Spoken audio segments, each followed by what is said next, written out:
From Pacifica, this is Democracy Now! When the ruling party, a party administrating militarism and racism, when it invites a convention, or it is invited into the city for a convention, it is inevitable that people who believe in decent human values and in human life and liberty will come with the convention in order to protest. It was 50 years ago this week that the 1968 Democratic National Convention in Chicago became a national spectacle as a major political event turned into chaos that culminated with a police riot, much of it unfolding on live national television. Behind us now. The riot is across the street in the Conrad Hilton. And with their 40,000 troops of one kind or another, their tanks, their mace, their artillery, they have exposed themselves. Chicago has become a concentration camp, and it is clear for everybody to see. Chicago met the mass protests with 24,000 police officers, National Guard, and soldiers using tear gas and clubs. Hundreds were arrested. We'll go to Oakland, California, to speak with Bobby Seale, then chair of the Black Panther Party. After speaking in the early days of the protests in Chicago, he was arrested later, becoming part of the Chicago 8. During the conspiracy trial, the judge ordered him gagged and bound to his chair. We go forth as human beings to remove these pigs, these hogs in the power structure, murdering and brutalizing people not only here in the confines of racist, decadent America, but murdering and brutalizing and oppressing people all over the world. We'll also go to Chicago to speak with former Weather Underground members Bill Ayers and Bernadine Dorn.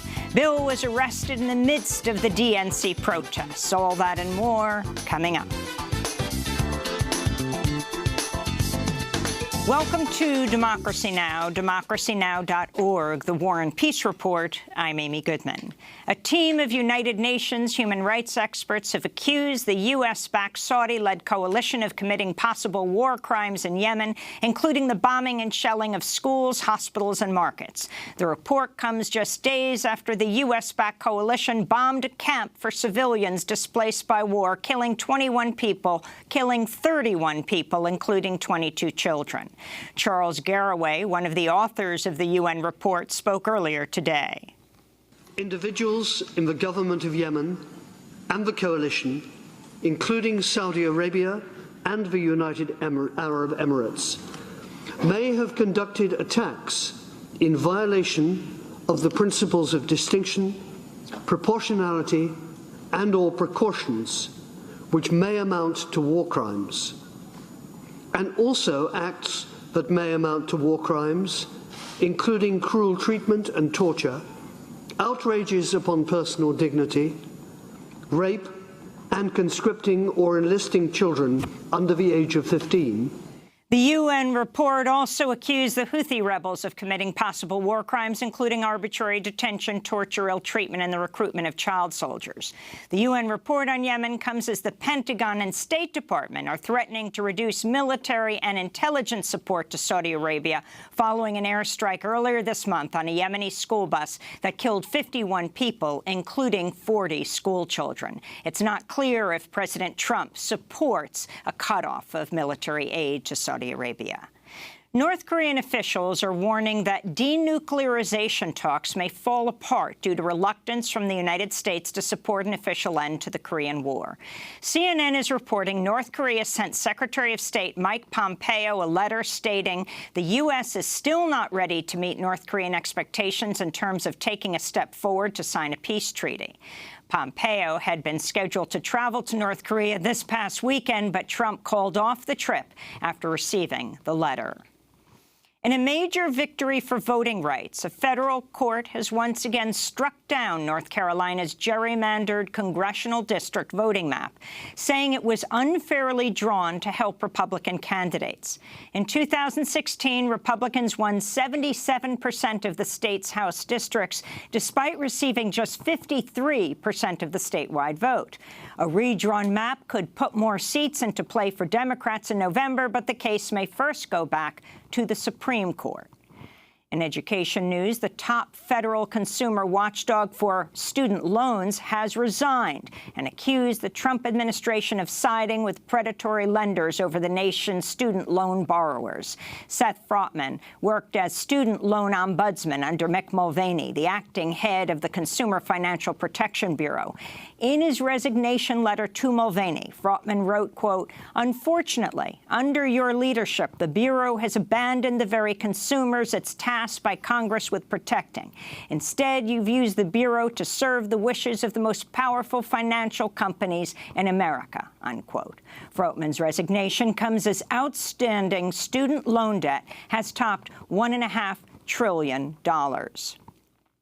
Facebook has taken the unprecedented step of banning Burma's commander-in-chief of the army from the social media platform, one day after the United Nations issued a report calling for Burma's top military generals to be investigated for genocide against Rohingya Muslims. State-led violence in Burma last year led to the displacement of 700,000 Rohingya Muslims. The UN also criticized Facebook for being a, quote, "useful instrument for those seeking to spread hate." In trade news, the United States and Mexico have reached a preliminary agreement to revise portions of NAFTA, the North American Free Trade Agreement, but Canada has not yet agreed to any of the changes. On Monday, President Trump threatened new auto tariffs on Canada if talks don't succeed. While the deal with Mexico is just a preliminary agreement, Trump claimed a new trade deal replacing NAFTA had been reached. I like to call this deal the United States-Mexico Trade Agreement. I think it's an elegant name. I think NAFTA has a lot of bad connotations for the United States because it was a ripoff. It was a deal that was a horrible deal for our country. And I think it's got a lot of bad connotations to a lot of people. And so we will probably, you and I will agree to the name. On Monday, President Trump broke his near silence on the death of Senator John McCain. At an evening dinner honoring evangelical leaders, Trump briefly spoke about the late senator who died on Saturday.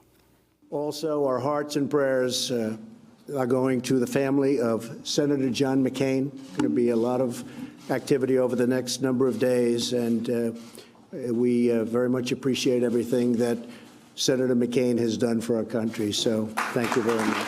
Trump had faced widespread criticism for initially rejecting a statement written by his aides praising Senator McCain. The Trump administration also relowered the White House flag on Monday after coming under enormous criticism for not keeping it at half-staff to honor McCain, as so many other flags on federal property were.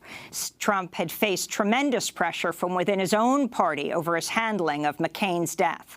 On the floor of the Senate, Republican Senator Johnny Isakson of Georgia warned against anyone speaking ill of John McCain. But anybody who in any way tarnishes the reputation of John McCain deserves a whipping. Meanwhile, John McCain's family has released the late senator's final letter to the American people. McCain's former campaign manager, Rick Davis, read the letter. We weaken our greatness when we confuse our patriotism with tribal rivalries that have sown resentment and hatred and violence in all the corners of the globe. We weaken it when we hide behind walls rather than tear them down, when we doubt the power of our ideals rather than trust them to be the great force for change they have always been. In environmental news, a new scientific study has found air pollution can lead to a huge reduction in cognitive intelligence. One of the study's authors, Shi Chen of the Yale School of Public Health, said, quote, "Polluted air can cause everyone to reduce their level of education by 1 year, which is huge." The study, which was based in China, also suggests pollution can lead to increases in Alzheimer's and other forms of dementia. In media news, CNN is reporting Bloomberg News reassigned a reporter who covered Wells Fargo after the bank's CEO complained about a story where the bank was described as the, quote, preferred financier for the U.S. gun industry, unquote. The story revealed how the bank had helped two of the biggest U.S. firearm and ammunition companies access $430 million in loans and bonds since 2012. Senator Elizabeth Warren reacted to the news by tweeting that Wells Fargo customers, quote, would be better off if CEO Tim Sloan focused more on addressing the dozens of scandals plaguing his bank and less on getting a good journalist reassigned for doing his job, which includes reporting on those scandals. In Egypt, a former ambassador and 6 other opposition activists remain in jail after being detained last week. The diplomat, Massoum Marzouk, was arrested shortly after he called for a referendum on President Abdel Fattah el-Sisi's rule. Since the 2013 coup, el-Sisi has overseen the jailing of thousands of dissidents. On Monday, former Egyptian presidential candidate Hamdine Sabahi openly criticized el-Sisi's rule. We believe that this regime must be changed. This is a failed authority. This is a repressive authority. This authority opposes the interests of the Egyptian people. This authority has broken through the Constitution and disrespected it. This authority arrests opinion makers and puts them in prison just because they speak out with words of truth in the face of an unjust ruler. This authority harms the interests of the Egyptian people. And the celebrated Malian singer Kyra Arbi has died at the age of 58. Known as the Nightingale of Timbuktu, Arbi appeared on Democracy Now! In 2010 to talk about her music as well as to perform. When I hear of war, I sing so that the war may cease. Because in the case of war, it is women who suffer. Therefore, it is better for us women to sing against war and conflict between men and between countries.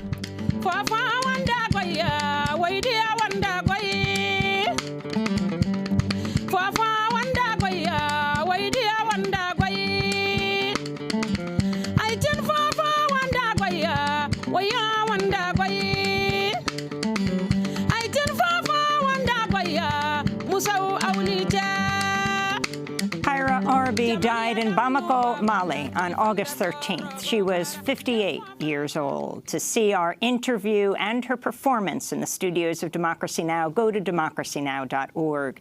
And those are some of the headlines. This is Democracy Now!, democracynow.org, The War and Peace Report. I'm Amy Goodman. And I'm Juan Gonzalez. Welcome to all of our listeners and viewers around the country and around the world.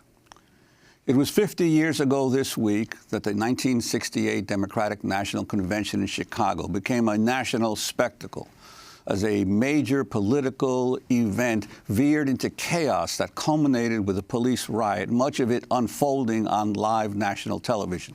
The 1968 DNC came in the middle of a year of mass protests against the Vietnam War. Protests had also erupted and civil disorders in April when Martin Luther King Jr. was assassinated. Then on June 5th, Robert Kennedy was killed as he sought the Democratic Party nomination for president.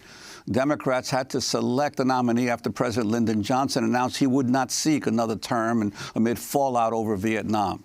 His vice president, Hubert Humphrey, was ultimately nominated for president without competing in the primaries after party bosses arranged for his support from most delegates.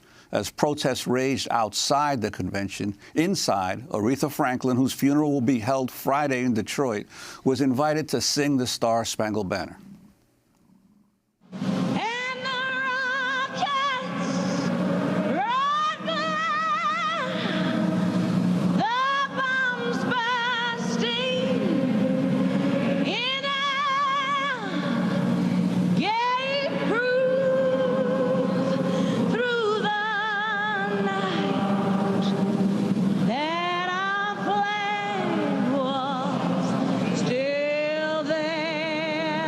Despite months of organizing that brought tens of thousands of people to the city during the Democratic National Convention, Chicago refused to issue permits for almost any of the demonstrators. Instead, they met protesters with an estimated 24,000 police officers, Illinois National Guardsmen, and Army troops who patrolled the streets with fixed bayonets. This is a clip from a documentary by Newsreel that captures the tension of the protests and how police escalated the situation on August 28th after someone lowered an American flag in Grant Park. The police, under apparent orders from Chicago Mayor Richard Daley, responded by tear gassing and clubbing their way through a crowd of about 10,000 people. The rally is extraordinary. It began for us when one of our brothers quite rightly lowered an American flag to half-mast. No one since then has mentioned the rightness of his act. It followed with an unprovoked charge of the pigs into our space. They're not going to let us out of this park in any organized way. So for the purposes of survival, you should move out. You should float out in small groups and do whatever you're going to do outside of the park around the city. Don't get trapped in some kind of large organized march which can be surrounded. I'll see you in the street. Please stop. How long would it mean? We are not aware of the conversations that you've been holding here with Captain Green. This is a non-violent march. That so far we are only on the sidewalk. We are not even on the street yet, although it is certainly our intention to march to the amphitheater in the street because we think that the street is necessary to accommodate this many people. We're stubborn bastards. We may be nonviolent, but we're stubborn. And so we are appealing publicly through the press, through Deputy Commander Reardon. We're even on the sidewalk. There'll be no march today. We've made very clear that we have no conflict. Here, come today. The order is, sir, that there'll be no march today. Been able to march on the sidewalk? No march today. Well, we'd like to have a reason so that should be known to the world. We will let you know at the proper time. But right now, there'll be no march. This is a legal walk. There will be no march today. On August 28th, the day Hubert Humphrey got the nomination for president at the Democratic National Convention, police again brutally attacked protesters who marched to the convention headquarters at the Conrad Hilton Hotel.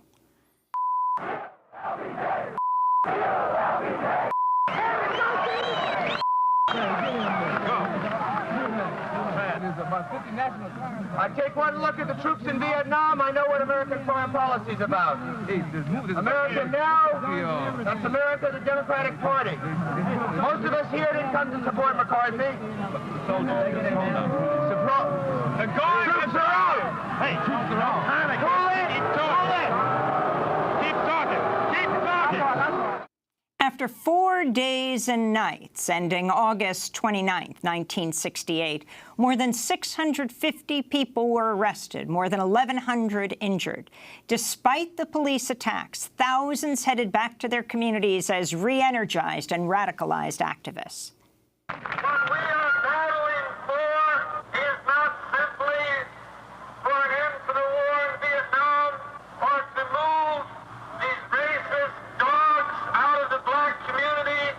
We are beginning to fight for our own survival.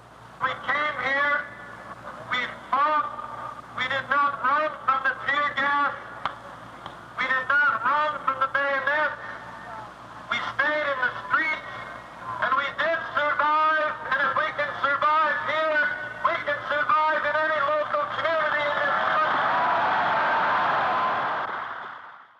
Well, today we revisit the historic events that unfolded 50 years ago at the 1968 Chicago Democratic National Convention, with some of those who were arrested for their actions there including one who went on to face an infamous trial. Yes, we'll go to Oakland, California, to speak with Bobby Seale, the original 1966 founding chairman and national organizer of the Black Panther Party, who spoke early on at the demonstrations in Chicago, later faced trial for intent to cause a riot. During the trial, the judge ordered Bobby Seale gagged and bound to his chair. He was then severed from the trial. He faced 4 years in jail. We'll also go to Chicago to speak with former Weather Underground members Bill Ayers and Bernadine Dorn. Bill was arrested 50 years ago this week. This is Democracy Now! When we come back, the conversation. We'll look back 50 years and talk about what it means for today in this era of Donald Trump. Stay with us.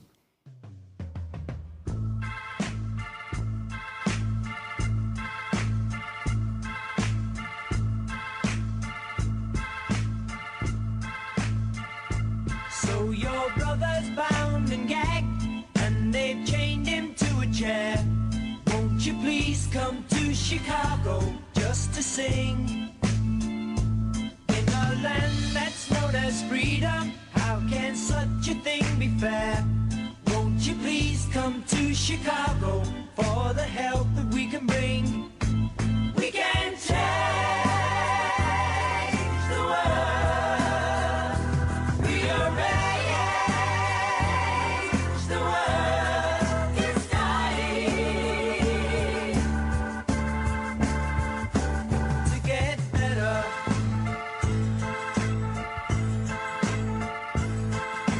Politicians, sit yourselves down. There's nothing for you here. Chicago by Graham Nash. This is Democracy Now!, democracynow.org, The War and Peace Report. I'm Amy Goodman with Juan Gonzalez.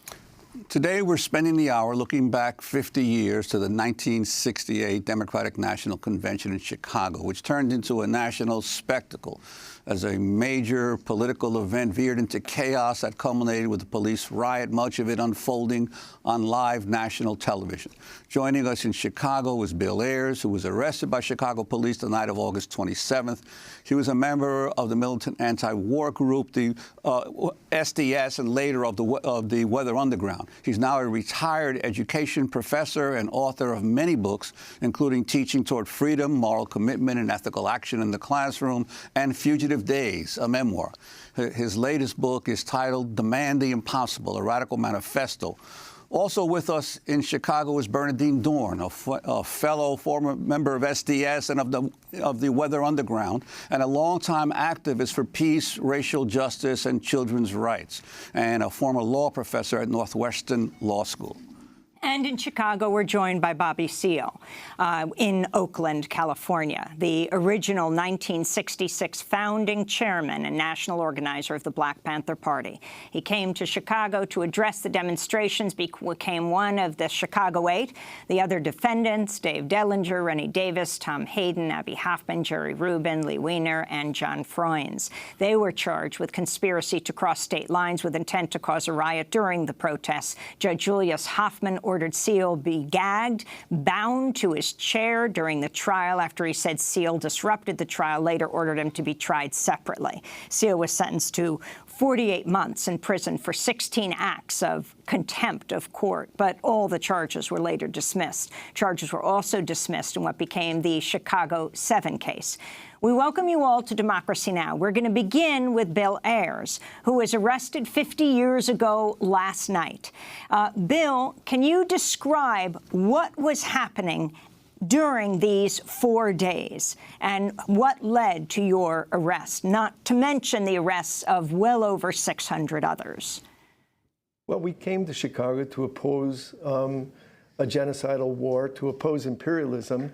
And many of us, myself included, I wasn't a leader of the demonstrations, but I was an activist from Michigan. I'd first been arrested in 1965, and I'd been organizing for this convention action for many, many months. And we came to Chicago with the intent of both showing a massive opposition to war and racism, but also to showing the world what the establishment was really like. We wanted to show that it was a violent, oppressive, dangerous establishment, and we felt that we had to do that on the largest stage we could imagine, and that was Chicago '68.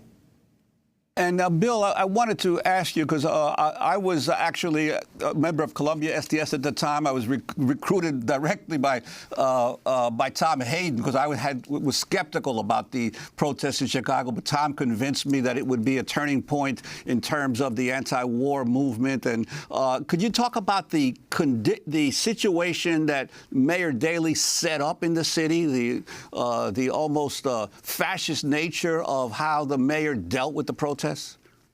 Absolutely. It's so interesting, Juan, that you were recruited by Tom to come to Chicago. So was I. He was traveling the country and giving talks in which he tried to engage, thousands, hundreds of thousands of students.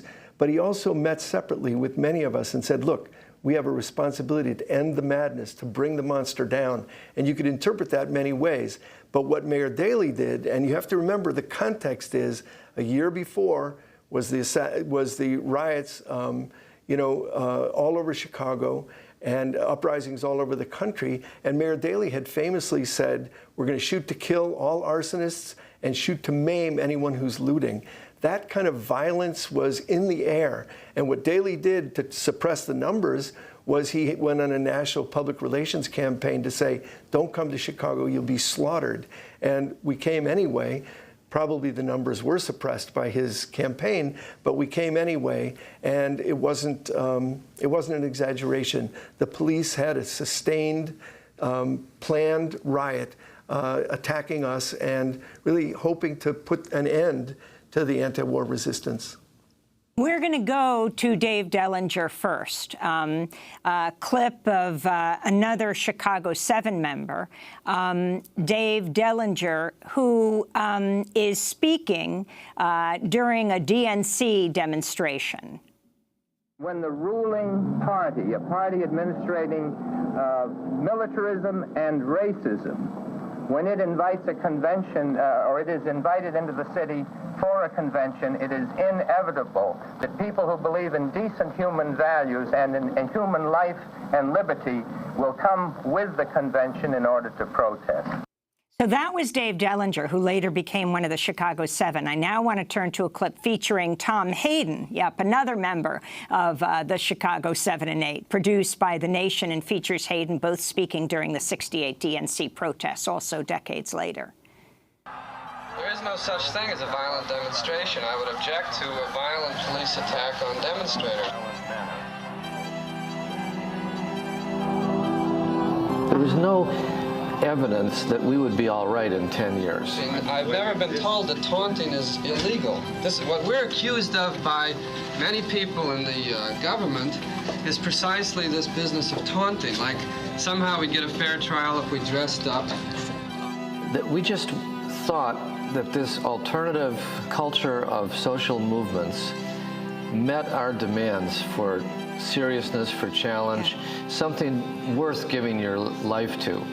Last year, we wouldn't have been attacked by police if we had called them Mr. If we had shaved and had short hair last year, it would have been a peaceful scene. And now we're going to turn to a clip of Bobby Seale speaking in Chicago in 1968, outside the Democratic Convention during the protests. We go forth as human beings to remove these pigs, these hogs in the power structure, murdering and brutalizing people not only here in the confines of racist, decadent America, but murdering and brutalizing and oppressing people all out the world.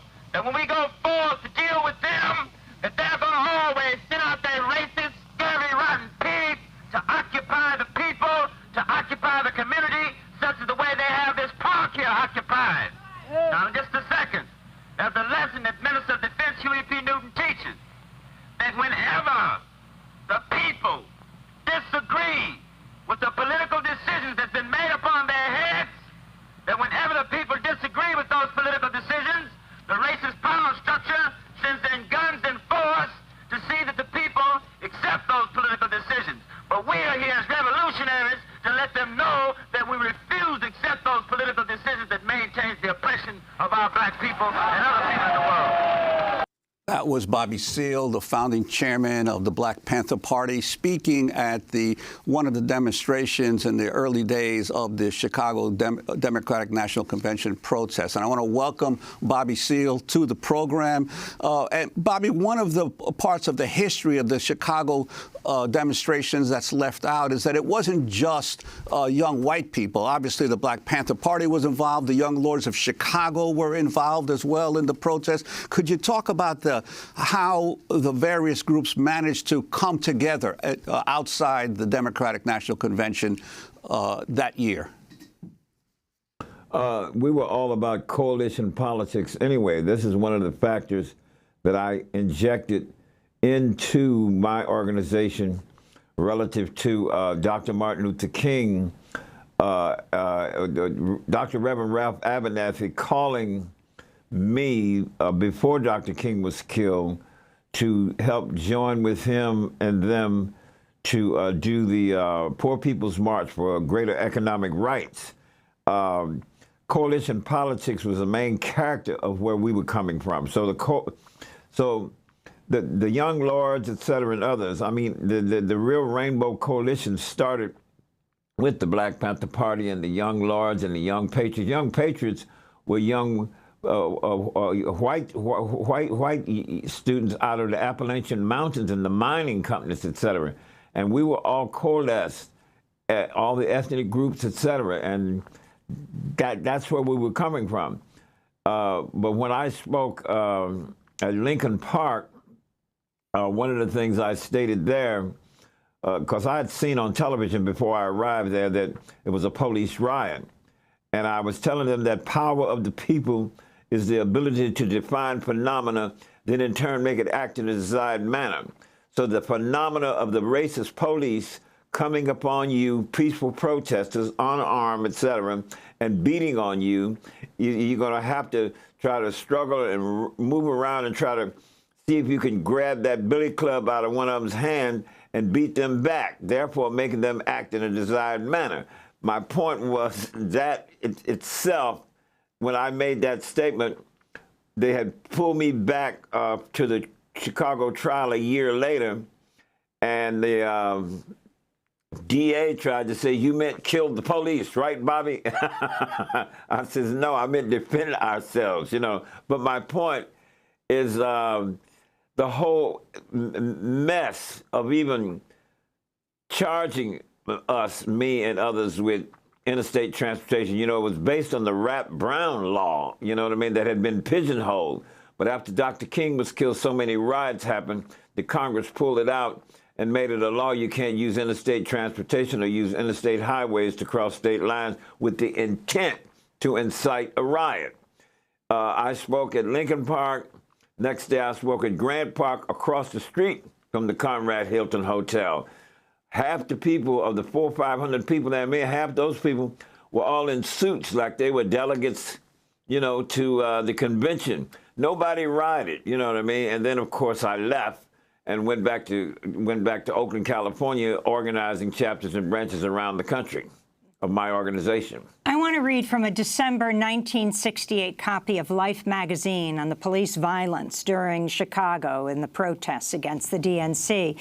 The cover of the issue reads, quote, Walker report discloses the police rioted at the Democratic Convention. An article in the issue quotes a police transmission that captured what police officers said on their radios, quote, we've got an injured hippie. That's no emergency. Kick the effer. Knock his teeth out. Just an example of what was going on then. Now, Bobby, you didn't get arrested there at the convention, right? You were there for the first 2 days. In fact, you were a last-minute stand-in for Eldridge Cleaver, is that right? Why did you come to Chicago? Yeah. Well, that was the reason. Eldridge Cleaver's parole officer would not let him leave the state of California, so Eldridge called me up at Ramparts Magazine, where he worked at the time, and asked me to take his place. So I called all my people, et cetera, to get some airline tickets, what have you, et cetera, and we flew to Chicago, because I went there with an entourage, you know what I mean, et cetera. In fact, we were armed. You know, those are the days we could still carry guns on the plane, you know what I mean? And a lot of times we moved around very armed, because Oh, we had over 3,500 threatening letters over the years that I had given to our lawyers to make sure, because they never could tell when they were going to attack us and stuff like this here. But I'm just saying, when I was arrested for New Haven, Connecticut, the other trial. I was out on bail for the Chicago trial, and they arrested me at another point. And when the trial came, I'm in jail the whole period of the trial that I was there, the 7 months that I was protesting in the courtroom. And the other 7 defendants are not in jail because they are, you know, they didn't have a capital charge like I had, you see, in New Haven, Connecticut. I just want to go back to that because you've mentioned the trial. I mean, this was an enormous deal, especially for young people who aren't aware of what took place in 1970. Again, you were arrested months after the protests and charged with conspiring to riot, Bobby, and you were part of the Chicago 8. Explain what happened. And then you were severed from the case. I was severed from the case, but I was in jail for another charge. I was never in jail for Chicago, the charges of Chicago. I never had to go to jail. I posted bail when they first charged me. I was never arrested in jail. I returned from Scandinavia. I was 12 days in Scandinavia, Norway, Sweden, Finland, what have you, et cetera, speaking and lecturing. And while I was there, the indictment against me came down. I was very shocked when I hit Finland because people kept telling me, and it was probably underground CIA agents in all these places I spoke, says, are you going to go to Helsinki, Finland? I says, yeah. Well, you know, when you get to Helsinki, Finland, you're only 125 miles from Leningrad. Boom. I says, later, I ain't interested in no Leningrad because I wasn't. I didn't like the USSR. At all, because even when I got there, they interviewed me at some press conference at some parliament place, and I did not care for the state-controlled command economy socialism concepts related to it. I like democratic socialism concepts rather than that. But I'm just saying. But when you were actually in the trial, when you were in the courtroom, explain what happened. Explain what Judge Hoffman did in having you bound to a chair and gagged.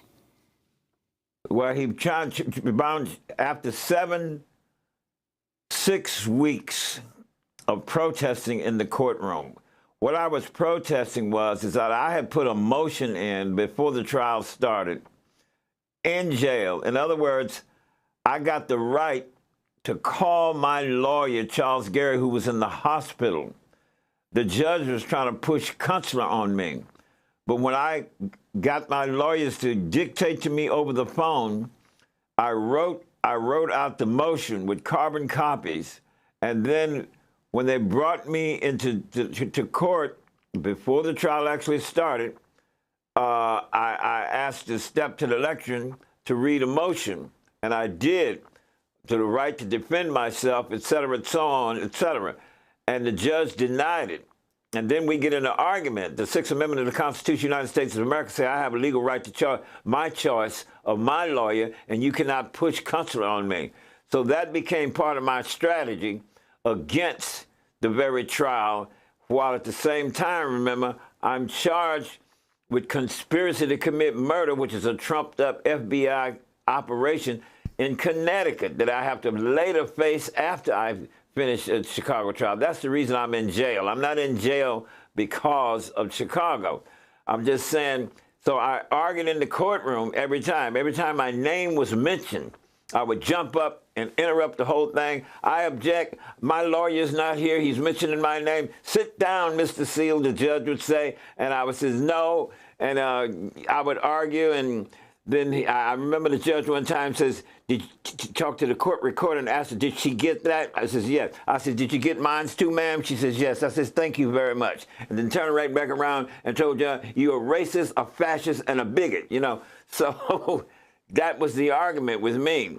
And I run that all the way through. Ultimately, those contempt cards and everything was totally thrown out. In fact, everybody who was convicted, they even convicted the lawyers of contempt, etc., of us. But when it got to the higher circuit courts threw all that crap out. Judge Julius Hoffman violated all our rights. Another man. And then the last day of gagging, I was bound up, my head. The only thing you could see is my eyes and my nose. I was bound up with ace bandages. You know, the ace bandages you put around the knees when you're playing basketball and stuff that tighten up. That's what I was, and then right around here, all the arteries that's going down. And they brought me in the courtroom. My arms are strapped down to the wall. My legs are strapped to the legs of the big, heavy wooden chair the last day of gagging. And when I got in, I mean, I was losing blood pressure, circulation, and it caused a big commotion in the room. And then the judges would take him out, and they tried to pick me up in this heavy chair, 3 guards, and the big guard started beating me in the head.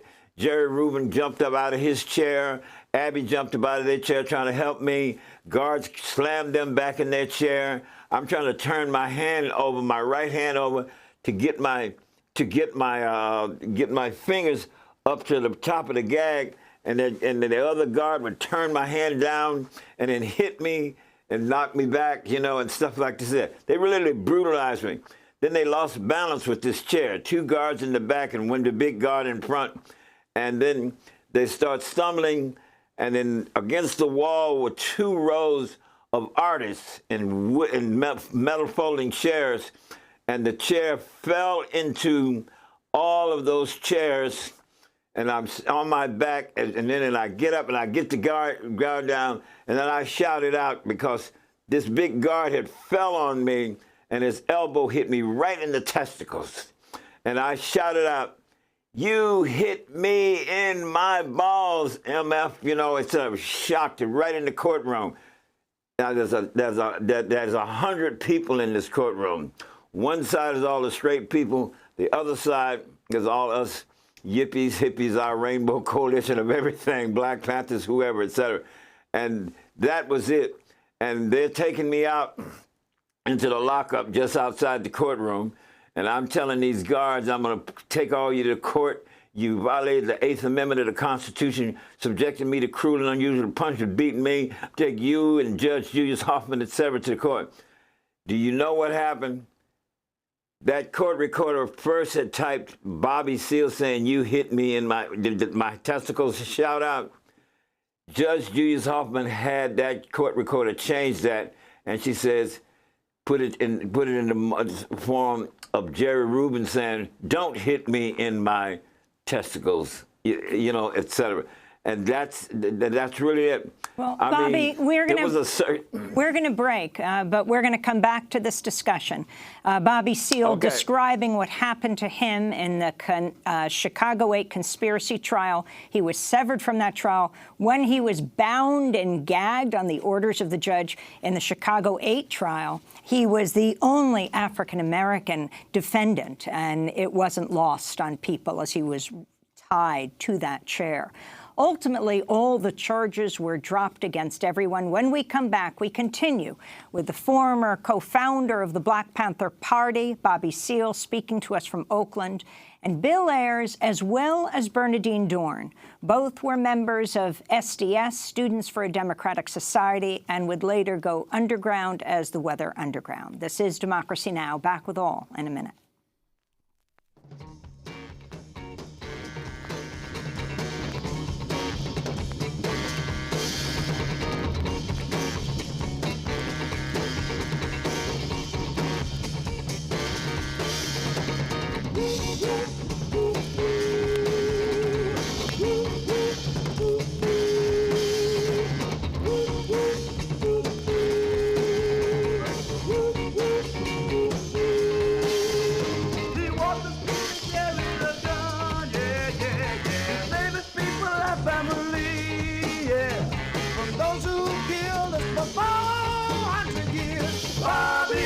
be set free. We're saying Bobby must be set free. Good God Almighty. Said our jam is free. They say that he killed a brother, yeah. But this we know just can't be, yeah. He's proven his love, boy. Free Bobby Now by The Lumpen. This is Democracy Now! As we continue our series 50 years ago. We're looking back now at 50 years ago this week at the 1968 Democratic National Convention in Chicago, which became a national spectacle, a major political event. It was Hubert Humphrey, I believe, was nominated, but the news was in the streets, a police riot, much of it unfolding on live national television, hundreds of people arrested. We're joined by Bobby Seale, the founding chair and national organizer of the Black Panther Party. He's joining us from Oakland, California. In Chicago, Bill Ayers is with us. He was arrested 50 years ago yesterday. I believe it was August 27th in the evening. And Bernardine Dorn. Bill and Bernardine, longtime SDS leaders, Students for a Democratic Society, and then Weather Underground members. I'm Amy Goodman with Juan Gonzalez. Juan, who was also there in 1968 in the midst of the police riot. Yeah, well, I'd like to bring Bernardine into the conversation. Bernardine, one of the interesting things that the Democratic National Convention protests got huge press coverage. But a few weeks earlier, there had been a Republican convention which had nominated in Miami Beach, which had nominated Richard Nixon and Spiro Agnew as the candidates of the Republican Party.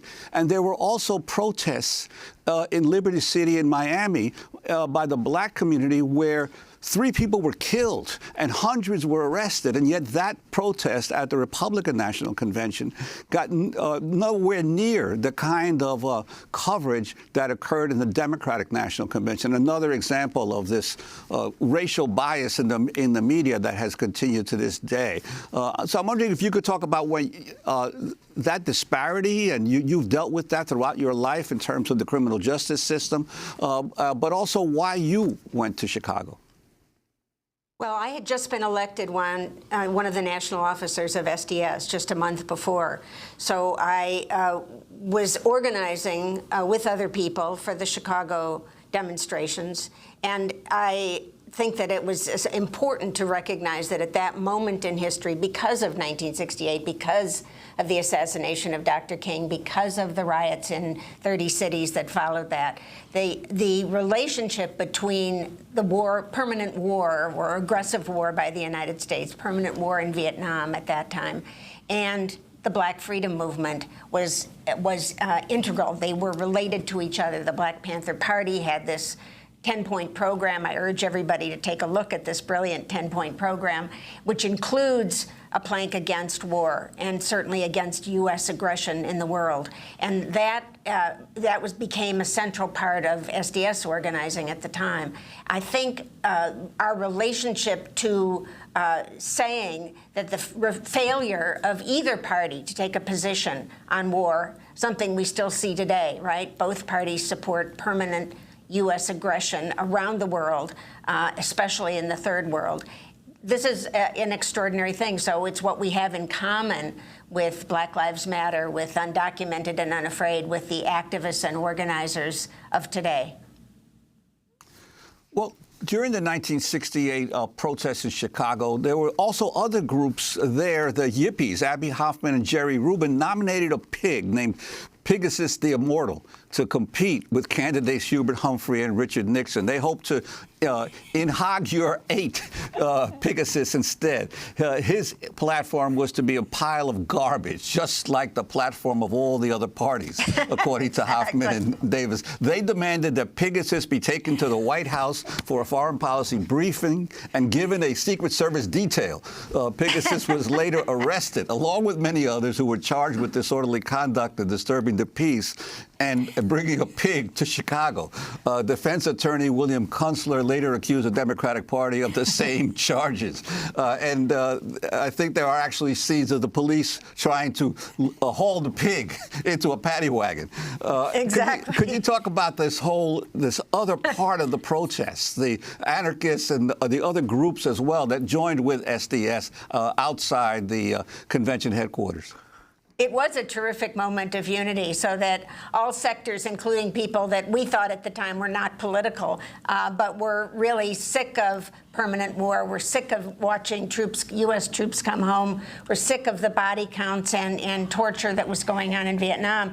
We're against the war. And the American people, in fact, at this moment in 1968, were turning against the war. First time ever. And that was an extraordinary development. So I think you're right that the humor that the yippies brought into the demonstrations those days and the kind of irreverence that people felt about the authorities meant that there was a collection of people come to Chicago who were really not afraid of the Chicago Police Department, even though they were aware of how brutal and what a history that goes up to today, by the way, of the Chicago Police Department being a racist, aggressive force in favor of white supremacy. So that awareness and consciousness among the people who came to Chicago was, of course, borne out by even official reports.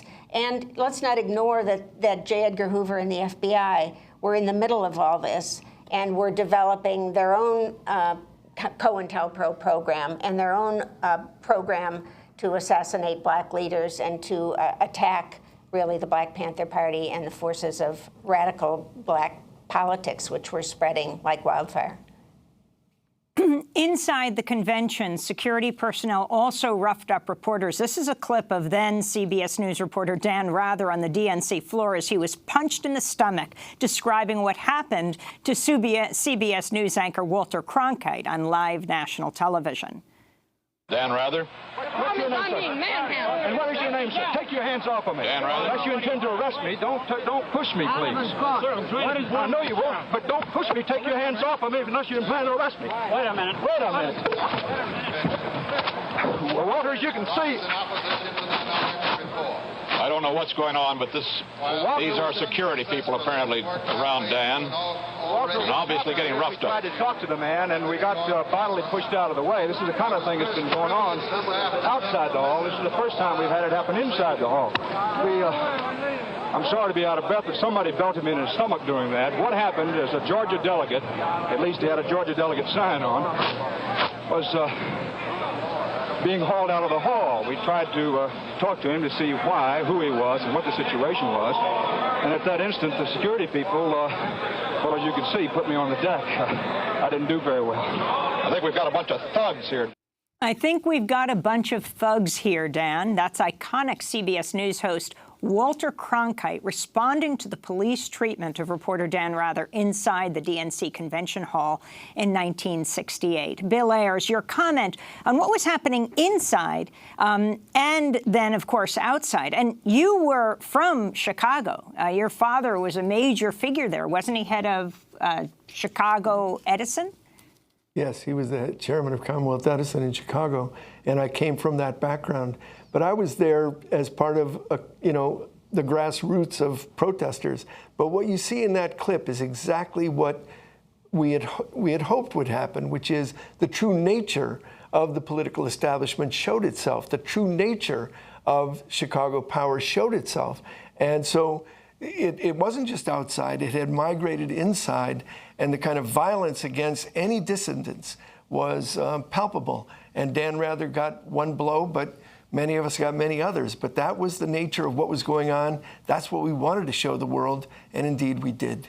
And Amy, you could say that you saw this happen at Standing Rock last year. So reporters that are on the scene, this is why the United States military has organized so that the press is not, the American press has no access to war on the front lines in the United States today.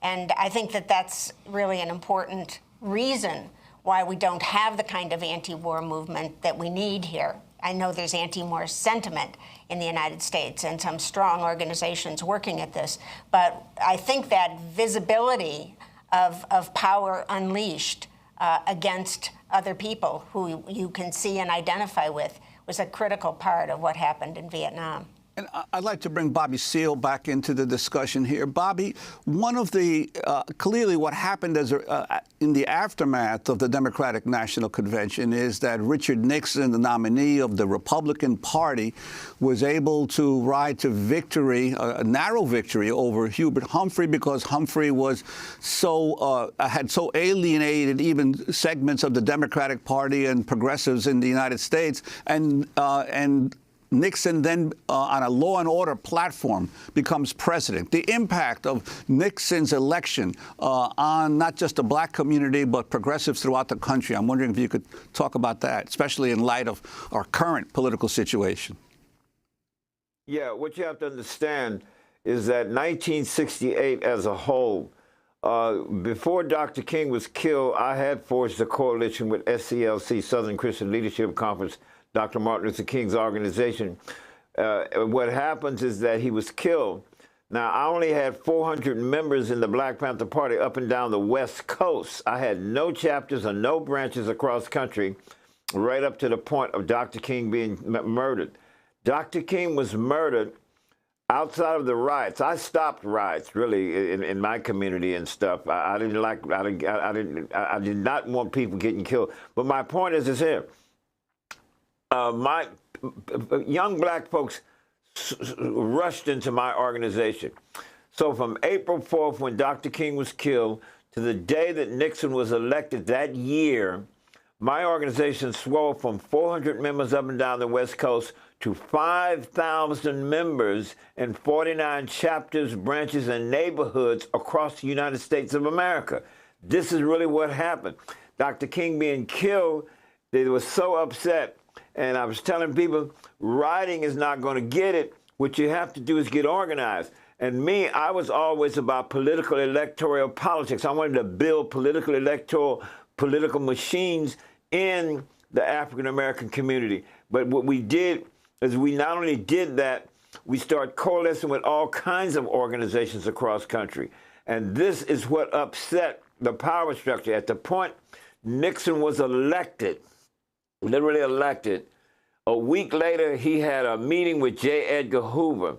And the first week of December, after he was elected, right then and there, J. Edgar Hoover was the first time he was on national television saying the Black Panther Party is a threat to the internal security of America. And I call a retreat. For every chapter, every branch all across the country, I want no less than 2 people, as much as 4 and 5 from every chapter and every branch. 75% of them responded. And I taught them, see, I'm an old carpenter, a builder, an architect. You see, I'm a high-tech person, you know what I mean? But I love details. And I taught them how to fortify offices, et cetera, how to network with people across the country, any positive politicians, any liberals, any churches, et cetera, et cetera, et cetera. So we became coalesced all across the United States of America, and they began to attack us. Now, in doing my film, I researched and found right after Nixon was sworn in, I have a tape of him. You know, Vanderbilt University carries one of the biggest archives there is. And I found the Watergate telephone conversation with Nixon on the phone. Now, J. Edgar, when are you going to get rid of these damn Black Panthers for me? Well, sir, we've been trying. Now, John Mitchell's going to call you. I want you to move on this and get rid of these Black Panthers for me. This is Richard M. Nixon right after he's sworn in. A month later, John Mitchell, the United States Attorney General under John Mitchell, is on national television. By the end of this 1969 year, we'll be rid of these damn Black Panthers. I'm telling you, these guys, and they came down. And that year, they attacked. I mean, attacked. I don't mean coming in saying you arrest. They just came in shooting 24 different offices of my Black Panther Party Bobby all across Seale, we America, have to end it there, but including- we're going to extend this discussion, and we're going to put part 2 under web exclusives at democracynow.org, because we want to talk about what happened to Fred Hampton, head of the Chicago Black Panthers in 1969, when he was gunned down by Chicago police. I want to thank Bobby Seale being with us, founding chairman, Black Panther Party, Bill Ayers and Bernardine Dorn. We also want you to stay with us. I want to ask Bill Ayers about McCain's comments linking Barack Obama to Bill Ayers. I'm Amy Goodman with Juan Gonzalez.